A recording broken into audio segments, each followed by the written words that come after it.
Hello. हम discuss कर रहे थे डाई हाइब्रिड क्रॉस, यानी कि जिसमें हम दो ट्रेट्स को स्टडी करते हैं। तो जैसे कि हमने देखा था, मेंडल ने पहला ट्रेट स्टडी किया था कलर ऑफ द सीड, यानी मटर के पौधे का कलर, मटर की सीड का कलर। हमारे पास दो ऑप्शन है, yellow and green, and shape of the seed. हमारे पास दो ऑप्शन है, एक राउंड है और एक व्रिंकल्ड है। So we are studying two traits. तो पेरेंटल जनरेशन में हमने Y Y R R, small Y small R लिखा है। These are the gametes, capital Y R, small Y are.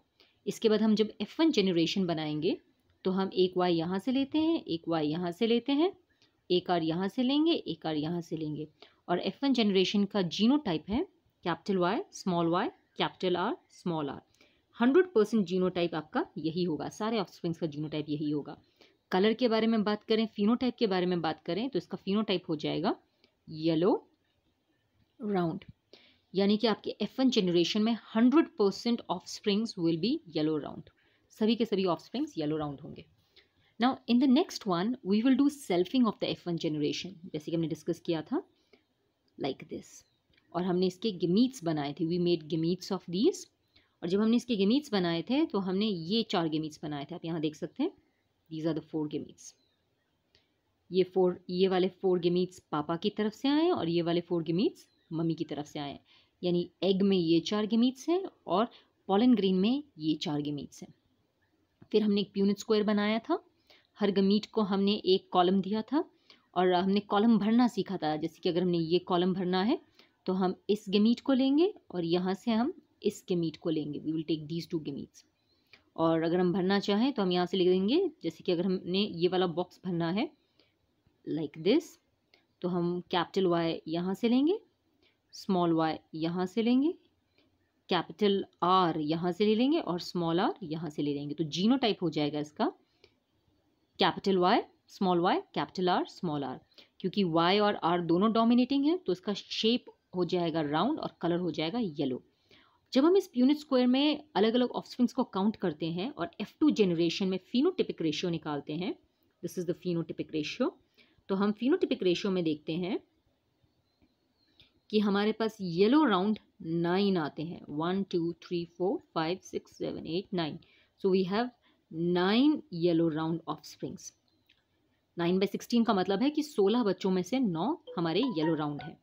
अगर हम देखते हैं कि हमारे पास ग्रीन राउंड कितने हैं, तो हम देख सकते हैं हमारे पास 3 ग्रीन राउंड हैं, तो 9:3।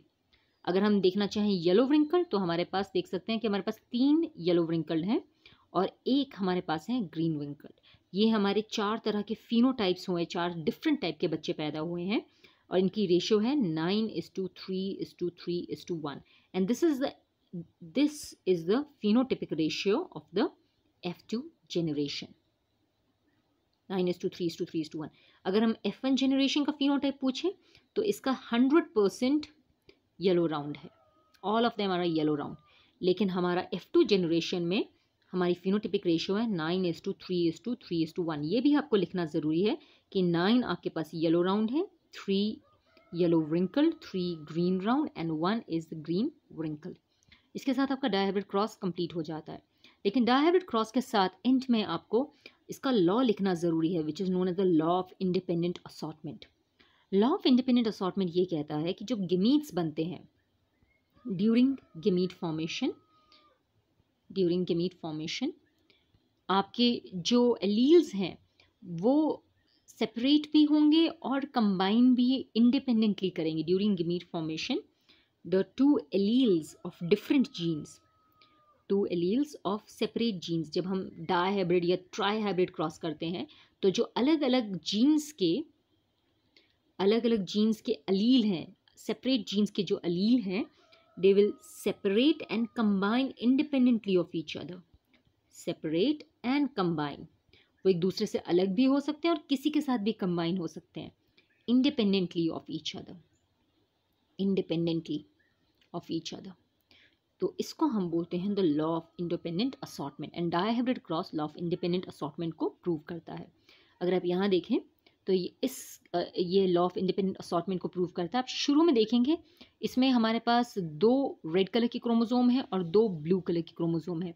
लेकिन जब इसमें मियोसिस होगी, ये देखिए यहाँ पे मियोसिस हो रहा है, मियोसिस के टाइम रेड वाला क्रोमोसोम आप देख सकते हैं रेड के साथ भी है और रेड वाला क्रोमोसोम ब्लू के साथ भी है।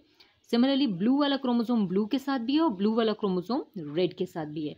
तो इनकी ये इंडिपेंडेंटली असॉर्ट होते हैं। ऐसा ज़रूरी नहीं है कि एक क्रोमोसोम एक के साथ ही रहे, they can independently combine and assort with each other. थोड़ा सा अगर आप और ध्यान से देखेंगे तो आपको दिखेगा कि ये जो लंबा वाला रेड है इसमें येलो कलर के एलील्स हैं, राइट। तो ये आप देख सकते हैं कि येलो वाला एलील किसी के साथ भी कंबाइन हो सकता है, राइट। ये देखिए इसके साथ भी हो रहा है, इसके साथ भी हो रहा है, इसके साथ भी हो रहा है और इसके साथ भी हो रहा है। 4 डिफरेंट का टाइप के कॉम्बिनेशंस बन रहे हैं। सिमिलरली अगर हम देखें इस छोटे वाले रेड को जिसके पास ब्लू कलर के जीन्स हैं, तो अब देखिए ये इसके साथ भी कंबाइन हो रहा है, इसके साथ भी कंबाइन हो रहा है, इसके साथ भी कंबाइन हो रहा है और इसके साथ भी कंबाइन हो रहा है। इसका मतलब ये है कि अलील्स किसी के साथ भी कंबाइन हो सकते हैं और सेपरेट हो सकते हैं, एक दूसरे पे डिपेंडेंट नहीं होते। अगर आप इस ब्लू वाले को भी देखें तो आपको इस ब्लू वाले में येलो कलर की एलील्स दिख रहे होंगे। तो आप अगर ध्यान दें तो ये ब्लू वाला, लंबा ब्लू वाला छोट किसी के साथ भी कंबाइन हो सकता है। आप देख सकते हैं it is combining with any one. So ये एक दूसरे से इंडिपेंडेंट होते हैं। छोटे वाला भी ये देख सकते हैं इसके ऊपर ब्लैक कलर की एलील्स हैं, so it is combining with this और it can combine with this. So this is the law of independent assortment. आज के लिए इतना ही करते हैं. Have a nice day.